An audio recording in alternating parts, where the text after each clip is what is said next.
there were a lot of expectations from INEC. So much, it brought in 9,518,188 new registrants, morphing the national voter register from over 84 million to over 93 million within 1 year. Now, the new prospective voters were mostly the youth, and they expected the chairman of INEC, that is Professor Mahmoud Yakubu, to live up to his promise of delivering a free and fair election that improved on his predecessor, that is Professor Jega's performance in 2015. So after giving Nigerians high hopes and, saying all sorts that it was going to conduct free, transparent, and credible elections with the use of beavers. Now, if you don't know the meaning of beavers means bimodal voter accreditation system, and the electronic transmission of results for the 2023 general elections, the big question left on everybody's minds, the big questions that everyone is asking is, did INEC fulfill this promise, or did INEC fail to deliver on its promise of delivering a free and fair election? We'll be talking about this and more on this episode of the Spills and Thrills podcast, which starts now. Hello, comrades. You're welcome to another episode of the Spills and Thrills podcast. Don't say I went MIA. I did not, actually. There was just a whole lot going on in Nigeria, for my international audience, because we have lots of international audience, we did not go MIA. There was election. We had a presidential election and gubernatorial elections in Nigeria. It took a whole lot, and it was a lot. It was a lot to take in, at the time. So we needed time to soak it in. And now that we are ready to review everything that happened during the elections. Now, we'll not be reviewing every single thing that happened during the elections on this particular episode, but we'll be reviewing some of them. And doing this with me is a multimedia journalist and editor. His name is Bolakale Jabata. Hello. Hi. Hi. Thank you for having me. How are you? Very well. Did you vote? Actually, I did not vote. Hey, because voter party starts no. Okay, I I'm listening. have reasons for that. Oh, sure. I was on the field with a group of team, trying to monitor the elections throughout both the gubernatorial elections and the presidential election. So I can't. There is no way I can combine that to say that I want to vote. So that was my reason for not voting in the last election. So okay, but the places that you covered, how was the election, or how were the elections in these places? So let me give you a background to how election is conducted in Nigeria. Please do. For a lot of people who don't have that the knowledge, true picture of what it looks like when they say the background, the day before election, and even on the day of election. Please, we want to know. The INEC in this made use of core members, which are to be the presiding officers and some other ad hoc staff. I think they usually 3 in each polling unit. Okay.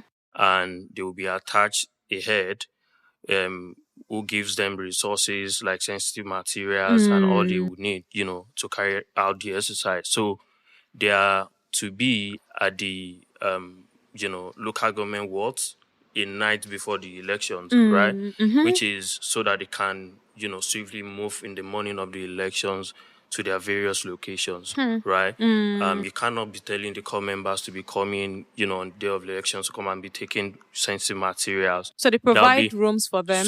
So they ought to provide rooms for them. Not actually rooms. So, and this is why I want to talk about the pictures, what it looks like, so that people can get where the result, what happened on the day of election came from. A lot of people don't know that. So they were supposed to provide them logistics like bed where they can sleep, running water, right? Somebody who slept a day before needs to clean up, needs to brush his or her teeth, right? Yes. So all of these were included in INEC logistics, right? Which actually sum up to about 350 million. Right? Billion naira over 3 in 4 years. So all of that was not there, right? You could say that, and that's why you have created an angle and a room for, politicians to come in. It's just like a gap. Like I'm supposed to be comfortable to go to an election, to go and, as a presiding officer, to monitor, to coordinate, and I'm not taking my bath. I don't have where you did not provide a place for me to sleep. Nothing like mats, yes. right? So it was a condition of anyhowness, right? When you get to these most rare centers, and this my experience is not based on one-time experience. It was also in 2019. I was there, right? Yes. Do you remember that? And the election was postponed It was a day day before the before. election, right? Where we had the same Mahmoud telling us that the election is not going to be holding again. So that was the actual process and all of the things that core members and other adults have go through. So when a politician now comes in, gives you food, gives you the necessities stuff that you like. I mean, it's just basic human thinking and reactions, which is you are in a state of needs and somebody, okay, let's just say you are stranded, you don't have money, you don't have any means to get home, and somebody just came through and said that, okay, let me give you a ride, or let me list, you are likely to get in. So Yes.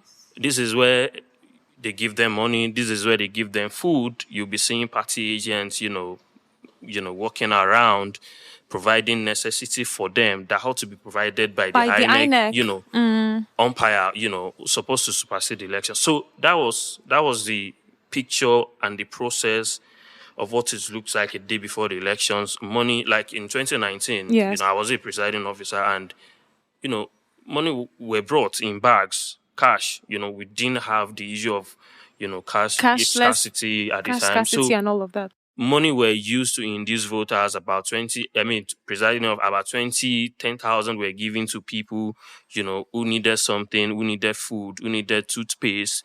So before they proceeded to the election the next day, whether that is going to influence them Or not. or not, I don't know, because I don't have fact over it to back that up. But you are likely to be subjected to say that you want to, now listen to somebody who had, Taking provided, some sort of closure to you, or some sort of, little things that you that needed you need. at the time. So I feel like that should not be. That's not the first time. It happened in 2019. That repeated, in this last concluded election. And it seems that, we do more of talking, right? When we say that, yeah, this is what we're going to do, this is how the process is going to do.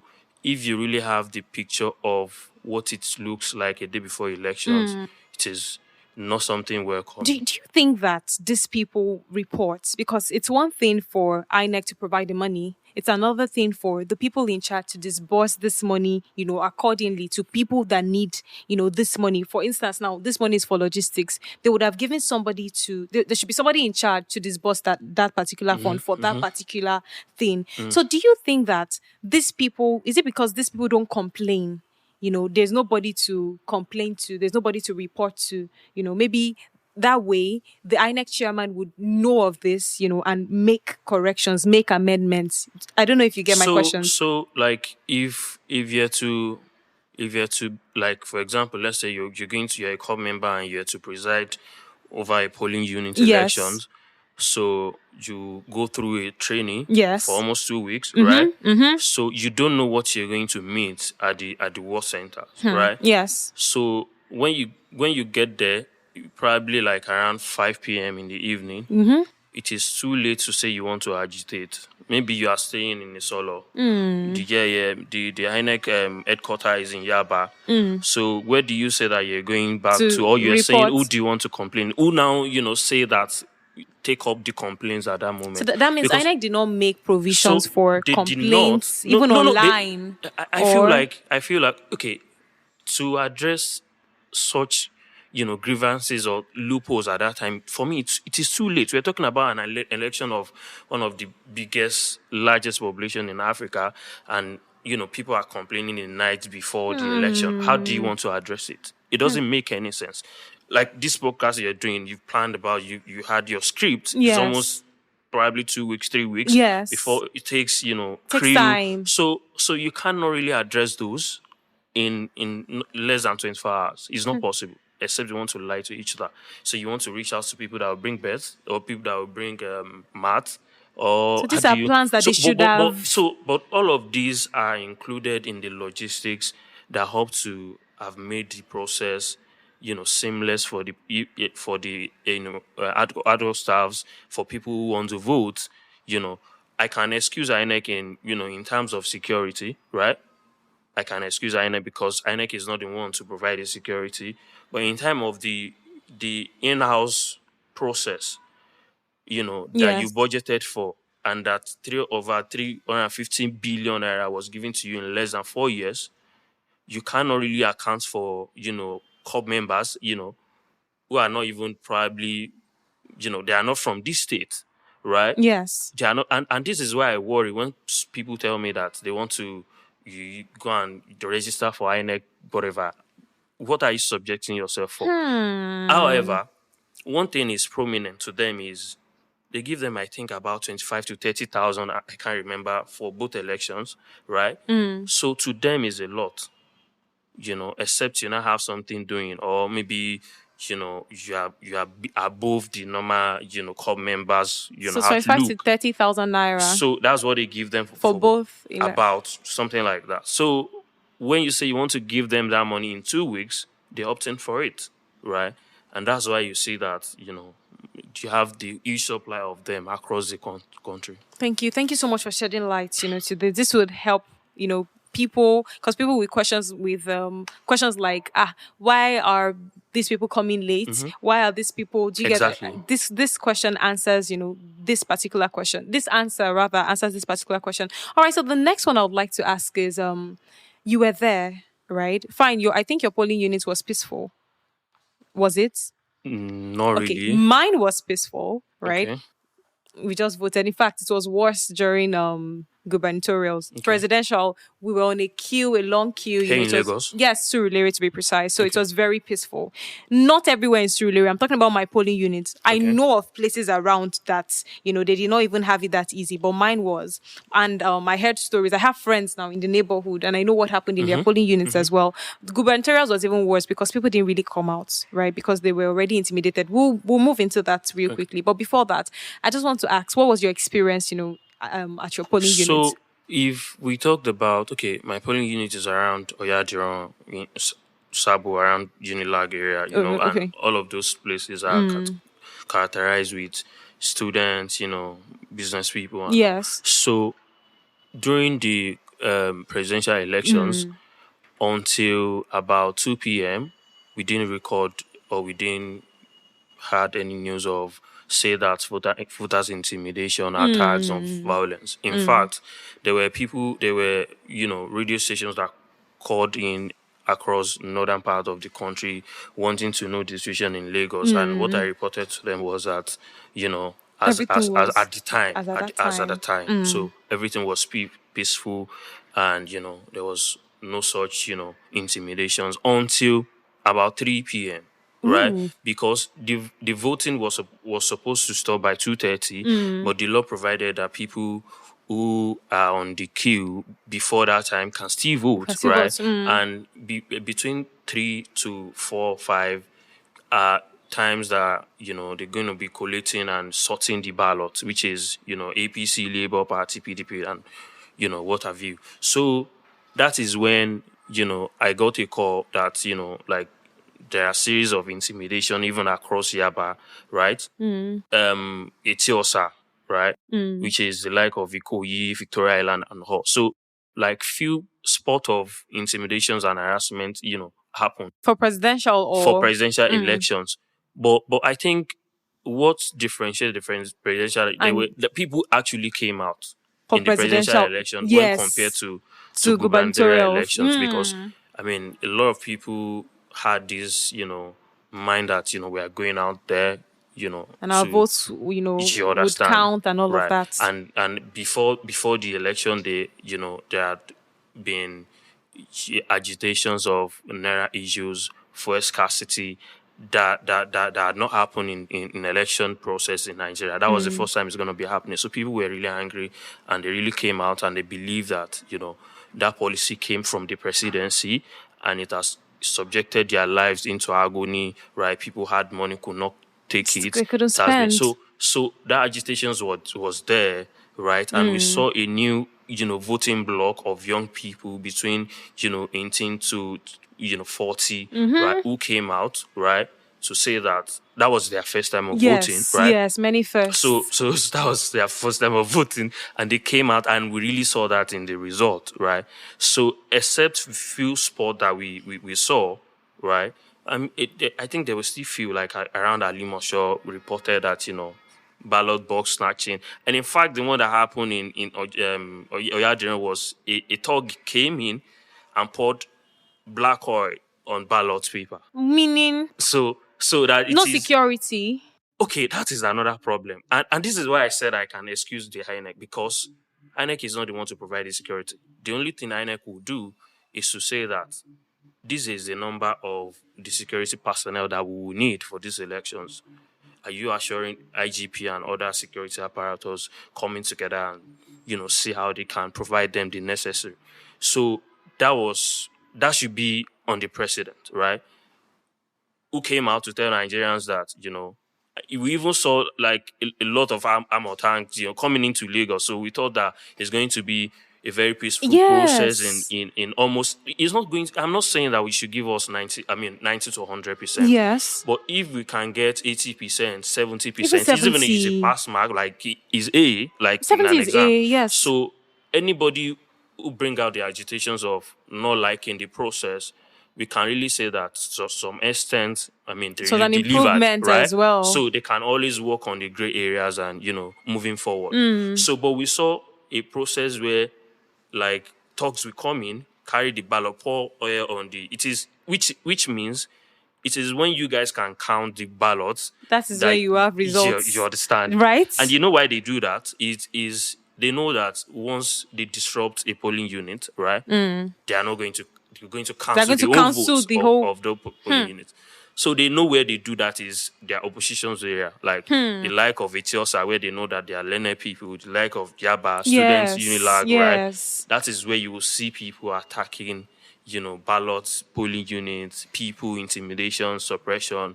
And that was what happened in the last That's, in the presidential election. one would think that since that happened, during the presidential elections, that INEC even there was more time.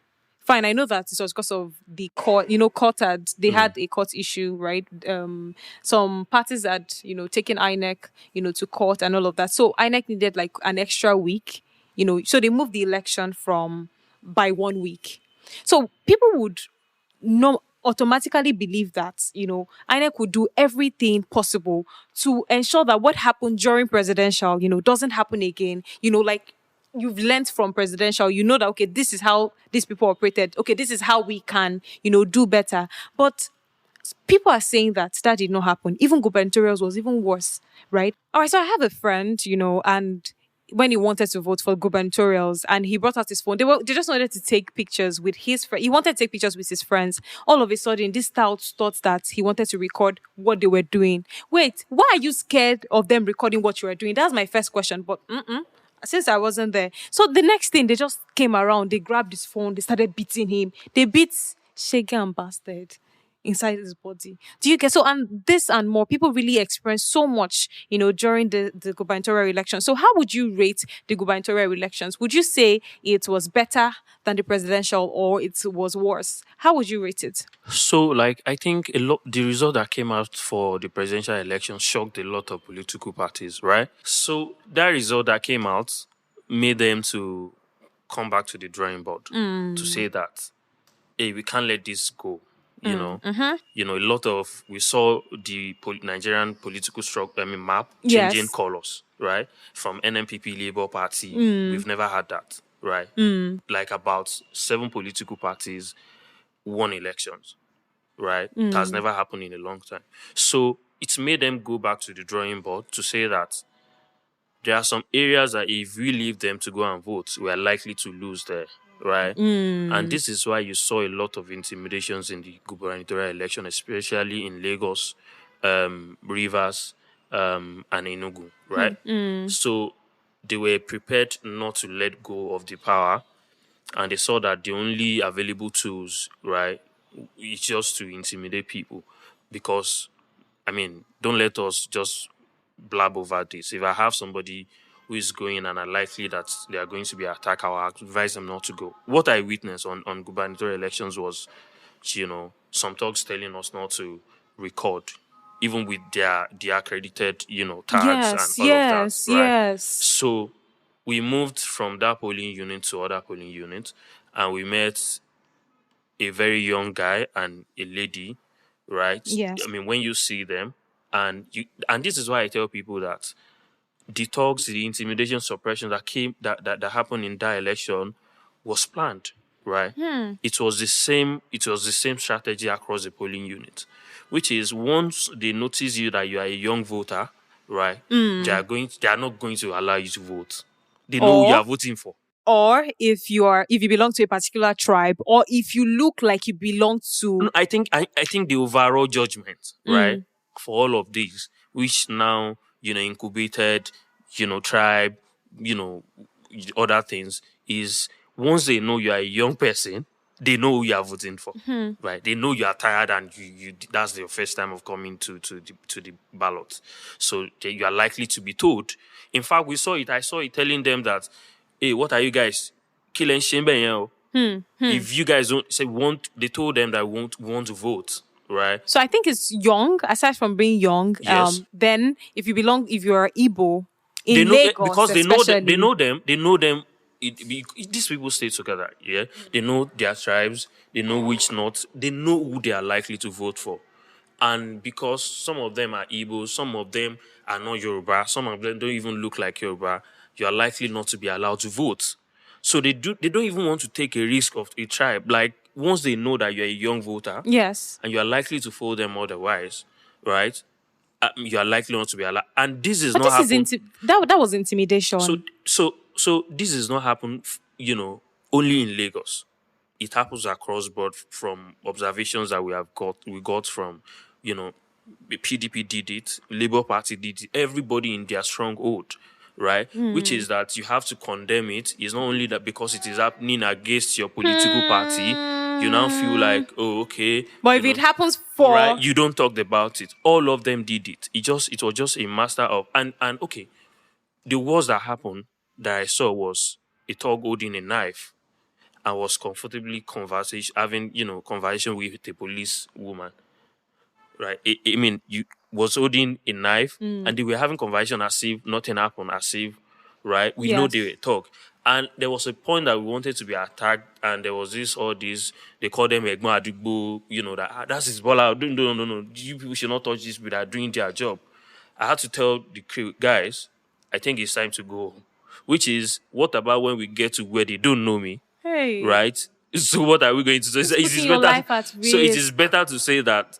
I mean, you can't take your life ahead of the work. You have done enough. You have the report on the mainland, right? If you can reach out to other journalists to report to you, I think But that was the major judging thing. by the intimidation that happened that day, and every single the violence, the thuggery, tribal bigotry, and all of that happened, there were complaints and there were proof. We had proof, right? Do you think they should have still announced the winner? Even with everything that was happening, the proof that we had on the internet. Do you think that they should have still announced the winner? I think this anyhowness did not happen on the election day alone, right? There was, some crazy fact that we saw that a lot of people we saw before the elections that we did not react to, which is the CBN coming out to say that, they are curbing vote buying with the scarcity of naira. What's the business of the CBN with elections? You have no business with election fraud. You have already established organization. I mean, you have EFCC, you have ICPC, you have the police, you have the military. So the anyhowness about what the election should look like Started started before before the the election, elections. and we saw Or do that. you think that what the CBN did, do you think it kind of curbed, the vote buying and all of that? Do you think it curbed it a bit? Not entirely, right? Because we know that they still did what they wanted to do, right? But then do you think it curbed it? It's better than, the But last. there were reports that people transfer money to thugs now. So it was So there what was was the there essence? was there was a so now this What is was why. the Okay, essence? now I mean, at the end of this election, about 22 million Nigerian voted, right? And we are about over Over 210, right? 200 So that million. means you have subjected about 180 million people to agony pains because It's you want. everybody So plus that's even what the I'm saying. That's what I'm voters. saying. What about people that didn't vote, or what about people that are not even interested in the electoral process? What I'm saying is they anyhow honest before the election, but they lied to a lot of people that it was because of the vote buying, right? And a lot of other people thought But that what do okay, you think it is? it's just some sort of politicking, things that happen between politicians. You think it was to favor a particular party or not? I mean, at the end of the day, and that was why you see that all of them are aligning and fighting their cause themselves. I mean, they shared the old notes to their blogs, right? These people that we think that is going to have affected. I mean, shared money, old notes, because they already went to the Supreme Court and believe that they are going to win the election. Eventually, I mean, they won the suit. So, which is now that the money they shared, people can still go on and spend it anyways. So, yeah, I So don't at want the to end be. of they So, just they that, just that made people narrative that they sold suffer. to a lot of They people. just And made in people fact, suffer. if you check my timeline, you'll see a lot of tweets that are made. I mean, talking about the policies that came in, before the elections. And Now, so speaking about what you said all parties did it, Mhm. right? That majorly because if it doesn't happen, if the thing doesn't favor your party, that's when people usually talk. So Governor Ayo Mhm. Fairshare said something, and when they asked what he thought about the whole election, right? Currently, the INEC chairman thinks that he conducted a free and fair elections. According to him, Ayofa Shetu said that he thinks that this election was free and fair because according to how all the parties, played everything, he said according to how all of them did, it was free and fair because none of them had a clean, none of them can say they have a clean hand. All of them had one thing or the other, to do. It's just that one was more or less. Do you get? So my own question now is, according to him, so the elections were free and fair. Would you say the same thing? Would you say that the elections were free and fair as well? So that will now Now, beg the question. because you also mentioned the fact that all parties, they did the same thing. It's just that one did more than the other. So for us to define fair, we Free and have fair. to so fair and fair. We have to now say that what should the a free and fair process should look Look like, like. right? I think that's where we can now come to terms that okay, the election was fair and fair. Oh yeah. To me, I feel like it should be a sovereign process because it is democratic, Okay. which is that I feel like going out to vote and I'm able to vote without any form of intimidation, Intimidation. suppression, or somebody abusing me, right? So that's how it should be. The question is, was it like that? It wasn't like that. So that answers the question whether it was free, fair, and credible. However, on the other part of how the INEC conduct this election, we saw the chairman of the umpire coming out to say that this is how we're going to conduct this election. This is the process. Nobody actually, I mean, they formulated the electoral law, right? It wasn't as if you went to meet them, Nigerian begged them for it. And the bill got passed, right? So when you say that this is, and that's how you define integrity. Integrity is not just about looting or not looting money. Integrity is, I'm going to do this thing, and you Yes. got it done. So in terms of the INEC, I cannot 100%. I mean, you cannot even say 50%. INEC say that conducted the election like he said. It was going to be presented. Yes. So we saw the result of the election still coming in 11 days after elections were held. You get it So was so frustrating. And INEC also said something. INEC chairman said something before the whole election. He said any party agent that had any form of complaints, right, that they were going to address it before announcing the winners. But we did not see that happen. Remember when Dino Melaye was making complaints and he had to even stage a walkout from, the National Collation Center in yes, Abuja. You yes. recall, he was making complaints, and what did the INEC chairman say? He said, go to court.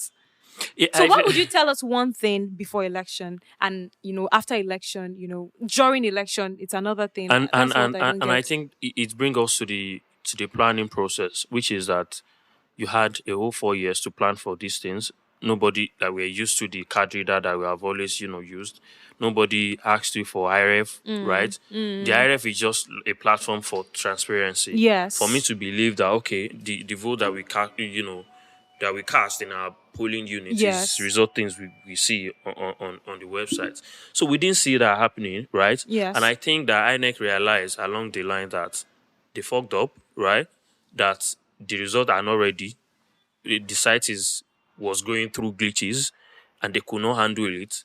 And there is no way that the result wasn't ready that you can project or you can show it to the whole Nigerians. However, a lot of things that happened. We saw COP members, presiding officers uploading their selfie pictures on the Or high play ref. sporty So, best. so you know, so it begged the questions of the overall process. How they coordinated it, right?